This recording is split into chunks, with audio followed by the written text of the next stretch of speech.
Fala galera, sejam bem-vindos a mais um vídeo do nosso canal. Hoje nós estamos aqui com o nosso técnico Gabriel Marques e a gente vai falar sobre um tema extremamente interessante. E que já perguntaram algumas vezes no canal, eu não tenho aqui quem foi porque eu não anotei no dia. De novo? Aliás, em 2022 nós Dessa tivemos vez eu um não sim. nem tentar. Bom, vamos fazer, gente, vamos pro vídeo e a gente começa lá. Verdade. Vem com a gente.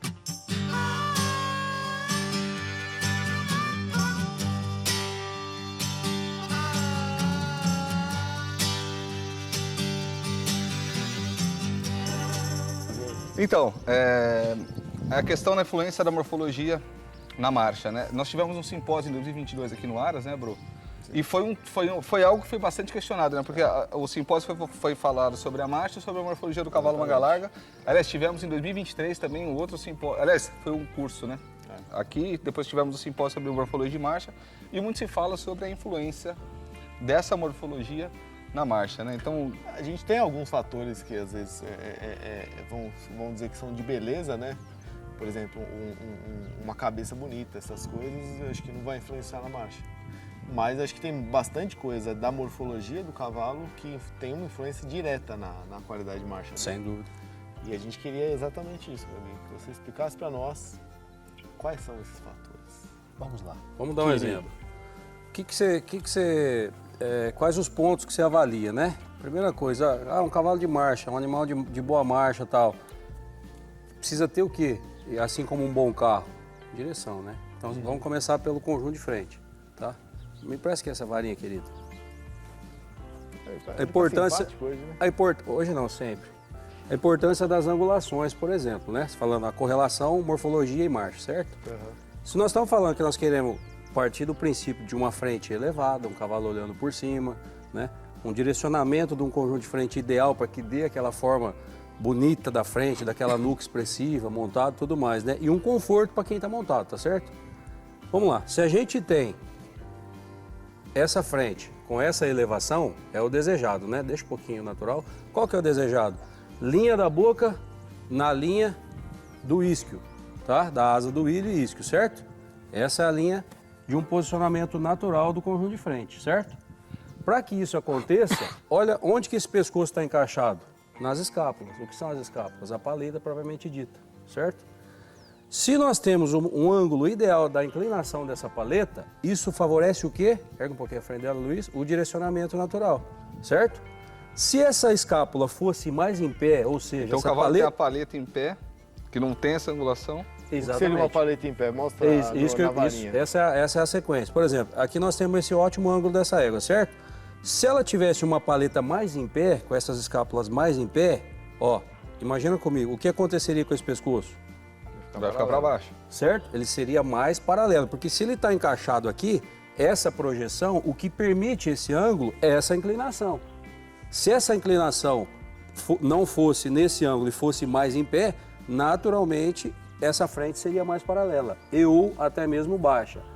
Ainda em relação a isso, agora partindo pro movimento, o que a gente quer? Um animal amplo, um animal com liberdade de espádua, com boa flexão de carpo, que é o joelho, das quartelas, enfim. Esse movimento desejado, essa liberdade de espádua, que em detrimento a essa angulação, escapulomeral, essa angulação do carpo, permite o avanço, permite um movimento bonito, elástico. Essa escápula sendo mais em pé, o que aconteceria com essa angulação aqui? Seria sobre si. Perfeito. Então, um animal sobre si, você concorda que ele tem mais dificuldade de avanço? Perfeito. Entende? Então, partindo dessa parte, vamos dizer aqui do membro torácico, a importância dele na marcha, resumidamente é isso. Eu tiro uma dúvida. Eu já vi alguns animais que eles tinham uma angulação boa de paleta, né? Próximo dessa que nós estamos mostrando, mas a paleta mais curta. Porém, uma escápula mais curta. E isso atrapalha, acho que, me corrija se eu estiver errado, essa parte da base de pescoço também atrapalha, porque às vezes, embora tenha uma angulação boa que permite um direcionamento bom, a base que sai do pescoço, às vezes ela é mais estreita e talvez perde a estabilidade do eixo. Por conta da própria projeção. Perfeito. Escápula um pouco mais curta não significa que essas outras articulações ou estruturas ósseas sejam curtas também. Perfeito. Aí já entra outra análise, que é uma análise morfológica, né? Ela tem uma boa relação canela-antebraço, mas tem uma escápula curta. É possível? Claro que é possível. Não é uma regra. Não é porque ela tem a escápula curta, por exemplo, que ela tem a canela comprida e o antebraço curto. Entende o que eu quero dizer? O contrário. Tá. Entendeu ou não? Então, entendeu? Um exemplo, pode ser que ela tenha uma relação antebraço-canela muito boa, de um antebraço mais comprido, uma canelinha mais curta e tudo mais, proporção desejada e uma paleta curtinha. Então não está diretamente relacionado. Pode ser que tenha, seria um defeito morfológico caso isso não acontecesse. Mas o ideal é que ande sempre entrelaçado às linhas, entendeu? Então olha, ó, posicionamento natural, nota que eu falei, ó, asa do ilho, tá vendo? Ó? Mesmo Lá na altura da boca. Isso é o que deseja-se montado. Quem defende muito isso, sempre defendeu, foi o Benê, né? O Carlos Silva. Sempre fala. Focinho, bicho, frente alta, natural, elevada, dá um brilho, dá uma elegância no conjunto de frente, na apresentação. Óbvio, ninguém quer bicho sufocado. Focinho atrás da vertical, não. Ele tá natural. Ó, ela no natural, o focinho dela tá onde? Na mesma altura. Na mesma altura e ligeiramente à frente da vertical. É claro que a hora que montar aqui e trouxer um pouquinho, ela vai fechar um pouquinho mais, para dar aquele brilho, aquela elegância, entendeu?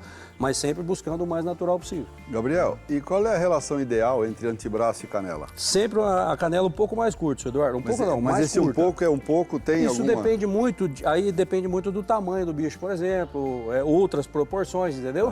Mas uma relação bacana é sempre a canela mais curta que o antebraço. Canela mais curta que o antebraço, isso. Certo? O que mais, Gabi? Entendido a parte da frente? Vamos dividir em 3 pontos. Qual que é o outro ponto? Isso não é ordem, tá, gente? Veja só, não é uma ordem de classificação, é sim mesmo para a gente ilustrar e explicar, tentar explicar as nossas colocações o mais claro possível, né? Perfeito. Então, partindo para o próximo ponto, é o tronco. O tronco são 2 funções, na verdade 2 partes importantes e que às vezes gera dúvida. Uma coisa é arqueamento, outra coisa é profundidade, né? Certo? Outra relação, tronco e membro. Quanto mais próximo de um quadrado a gente conseguir observar debaixo do animal, melhor é essa relação. Se pegarmos, ó, a profundidade desse tronco aqui, mais ou menos aqui, ó, em relação ao solo, você vê que não dá tanta diferença, certo? Perfeito. Ó. Então, isso é um detalhe importante a nível de não permitir ou minimizar os riscos de elevação de tronco, certo? A suspensão. Suspensão indesejada. Não vamos entrar em polêmica de o que é e o que não é, né? Você eleva o eixo do animal Exatamente, pra cima, né? exatamente, certo? Então, ainda falando do tronco, que é onde vai dar o conforto da nossa montada, que vai estar diretamente aliado ao movimento, ou seja, o conforto da qualidade de montada, da qualidade de comodidade, da qualidade de maciez, da estabilidade dos movimentos, sejam eles horizontais ou verticais. O que eu quero dizer com isso? Horizontais são aqueles movimentos laterais. Se o bicho te joga para lá ou para cá na cela, falta a estabilidade de tronco. Por que falta a estabilidade de tronco? Porque a correção de movimento dos membros é indesejada. E isso não tem como não refletir, seja na cela, seja no movimento parasita de garupa, uma oscilação de garupa, seja numa assimetria de movimento, isso tudo é diretamente correlacionado. Voltando para essa definição do tronco, outra importância fundamental é o quê? Capacidade respiratória. Um tronco quanto mais aberto, quanto mais arqueado, mais liberdade nos pulmões, certo? Igual o Amaral falou que aquele cara corria tanto, parecia que tinha 2 pulmões. Parecia que tinha 2 pulmões. É verdade. Luiz Renato falou esse dia, aquele cara que tinha 2 fígados. Eu falei, não, Luiz, é pulmão. Então, assim, ó, parte da frente, um ponto, parte do tronco, outro ponto, extremamente importante, tanto na hora da montada, né? Você monta num bicho arqueado, você se sente mais à vontade. Se montar naqueles bichos com tronquinho assim, você fica meio... A perna fecha. Dá a impressão que a perna vai fechar, né? Vai ser a perda de equilíbrio, né? É igual andar em cima de uma corda, né, seu Eduardo? Você fica meio perdido. Passando agora para a parte do posterior, a importância da morfologia. Angulações. Vamos dar um exemplo aqui de eficiência de movimento. Se você tem uma angulação... Dá uma arrumadinha na perna dela, por favor, Luiz. Se você tem um ângulo de curvilhão, por exemplo, a articulação do tarso. Se você tiver um ângulo muito reto, o que vai acontecer? Isso vai dificultar no movimento. Qual que é o movimento? Qual que é a ordem do movimento? Flexão, extensão. Flexão, extensão. O que acontece? A ordem desse movimento, se esse curvilhão for muito reto, ele vai ter uma dificuldade um pouco maior de estender. Certo? Só que antes disso, ele também vai ter uma dificuldade de flexionar. Por quê? Também. Porque o próprio ângulo já desfavorece. Vai subir reto, né? Então, Não qual que é a dobrado. ordem do movimento? Tem muita gente que confunde arpejo. O que é um arpejo, propriamente dito? levantar o curvilhão e direcioná-lo para cima, tipo como se fosse um choquinho, antes da extensão, do movimento correto de extensão. Então o que isso tudo, por que está diretamente relacionado? Porque quanto mais angulado a nível desejado, mais fácil é essa impulsão natural. O que é a impulsão? É o conjunto da flexão e a extensão, aliada a toda a capacidade muscular, a toda a força de resistência que faz a tração para permitir com que as articulações funcionem e tenham eficiência nesse movimento. Aliada a isso tudo agora, a estabilidade, né? Então você tem um conjunto de fatores, essa égua, por exemplo, é uma égua de uma morfologia maravilhosa, uma das éguas mais lindas que vocês criaram e das mais completas, com certeza vamos dizer, né? Então, você vê que é possível aliar essa beleza zootécnica, esse racial, uma égua linda, com proporções especiais morfológicas e que tem uma sela ótima, uma movimentação muito boa e uma qualidade montada de alto padrão, de alto nível. E uma coisa que é importante, Gabi, e é por isso Gabi que a gente de trouxe... novo, velho. Puta, desculpa. Esqueci do Gabi. Gabs.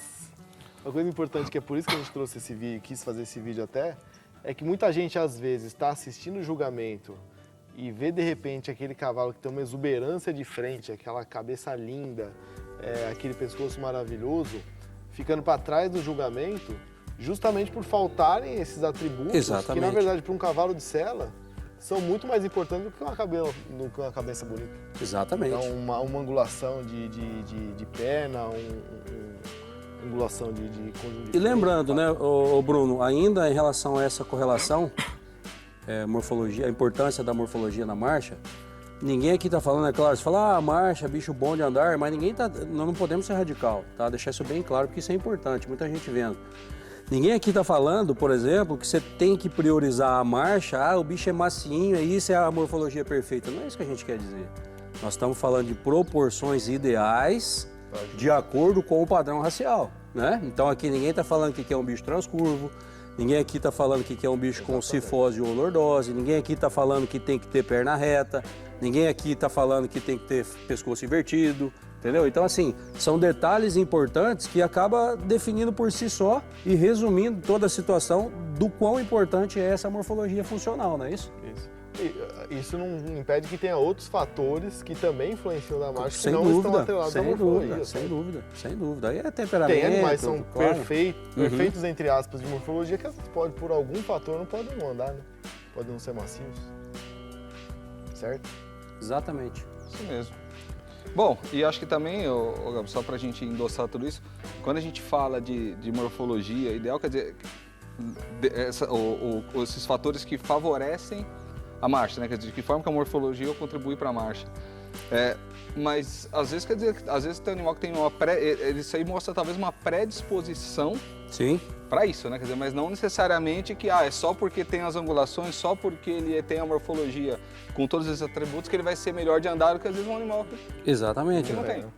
Né? Quer dizer, que nem é o Por isso atleta. que tem dois julgamentos. Exato, mas aquilo lá, você tem atleta hoje que às vezes ele pode ser perfeito tecnicamente, mas ele não tem o tipo, às vezes, para aquele esporte que ele pratica. Né?